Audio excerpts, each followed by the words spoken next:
for having me. Thank you, Maria and Pepe, for this lovely night. And thank you for the vegan excellent food. Which actually, yes, give it up for that. It actually is a big part for why I chose to share this story tonight. A little girl watched my mother cutting off the edges of a loaf of bread before she puts it into the oven. She asks why. Her mother says, I don't know why. This is how my mother did it every time.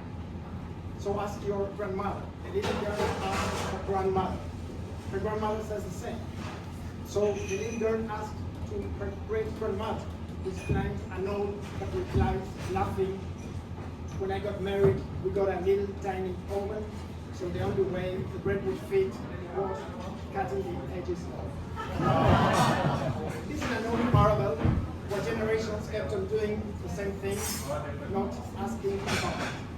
And this parable brings food, tradition, and now, considering I am from Argentina, yes, you're having an overdose of Argentina already. What brings one word when I tell you these three things together? Tradition, food, and Argentina. Yes, exactly. How do we call it in Argentina? Asado. Perfect. Well done. What's your name? Cristiano. Perfect. Very nice. Look, even the infrastructure is getting excited. Asado is not just barbecue meat on the. It's not just meat on the grill. It's a social identity. It's a gathering. It's a ritual. It's national identity. And it's not that I like changing traditions. I do things my own way, and sometimes it happens that I don't follow traditions. Each country has their own untouchables, right? In Italy, you have the pasta. In the Netherlands, well, in Spain, you have the paella. In the Netherlands, you know my point, right? And each of these traditions has a few elements, right? Pizza will come with tomato sauce, cheese, sushi with rice. Now, would you imagine a celebration without one of these non-negotiable elements? I have never seen a barbecue, asado, a grill in Argentina without meat until my last birthday, back in October, 9 months ago. Now I will tell you something, and I want your reaction. You can go everywhere.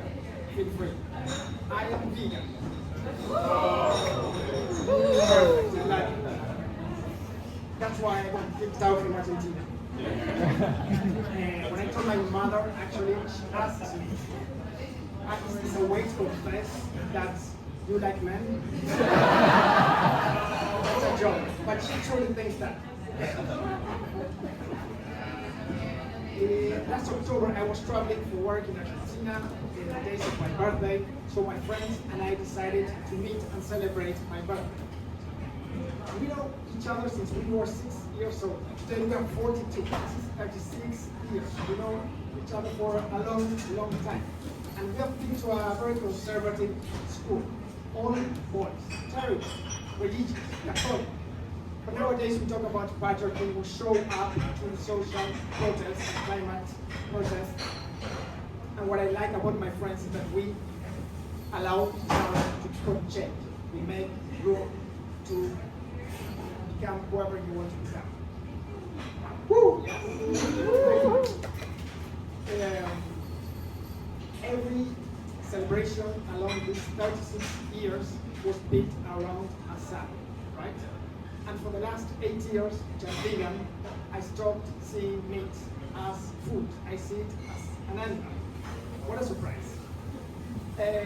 But like a friend of mine also says, I got formed in Buenos Aires and I got formed in Amsterdam. That's where I live. And anticipating to the celebration with my friends, I realized something, so I text on the chat group, guys, I would feel bad if there is meat in the grill at my party.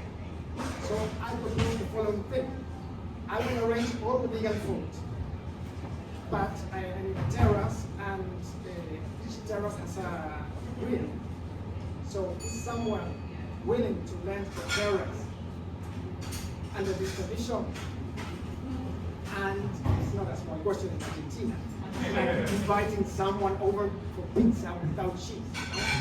Having a birthday without a cake, a Christmas without a Christmas tree. And replies, stickers started coming. Are you serious? Are you joking? My friends are open, but they prioritize making fun always. Of course. Exactly.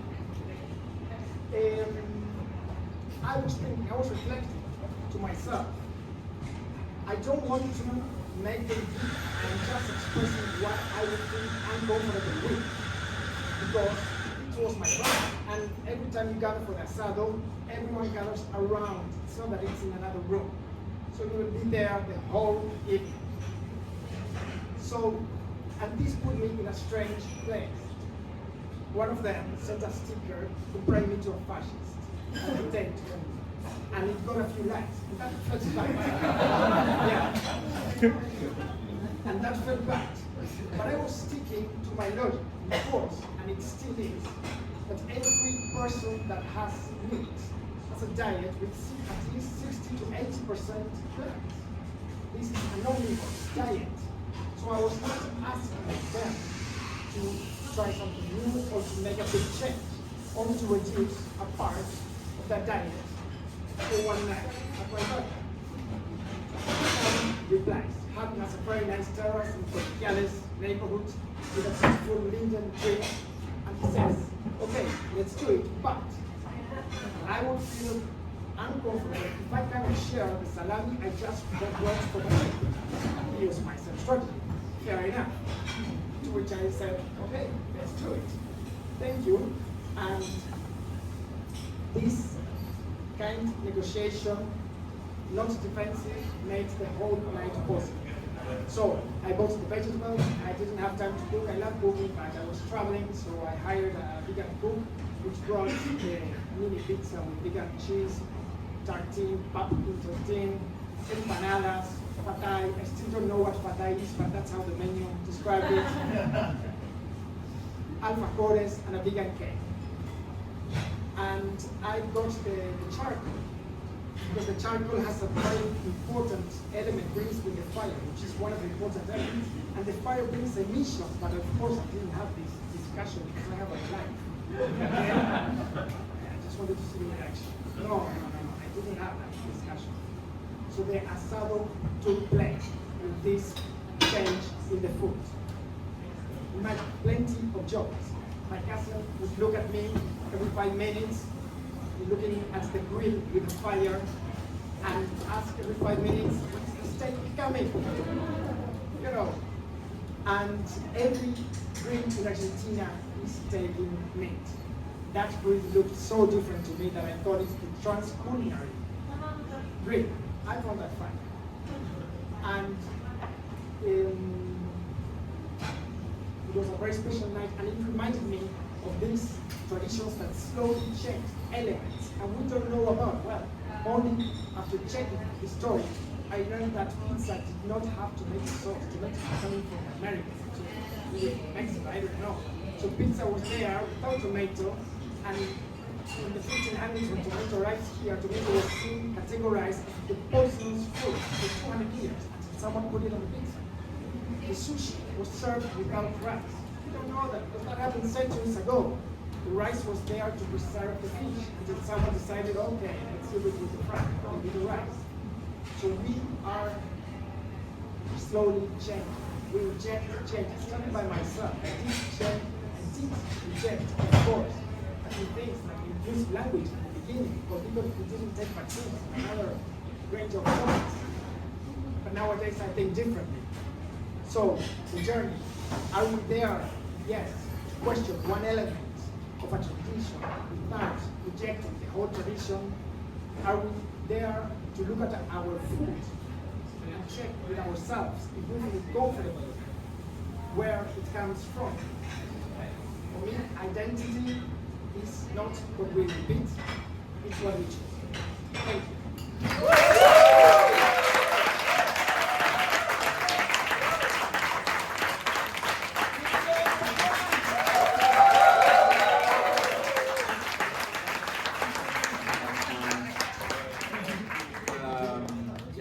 said, I'm Argentinian too, so I relate a lot. I'm not vegan, I don't relate to that. At some point I will be, I think. Who's vegan in the house? I mean, they don't make noise, the vegans. That's the one thing. Make some noise if you're vegan. Okay, so it was only. Yeah, so make some noise. Make some noise if you're vegetarian. There you go. They make noise. Yes, I.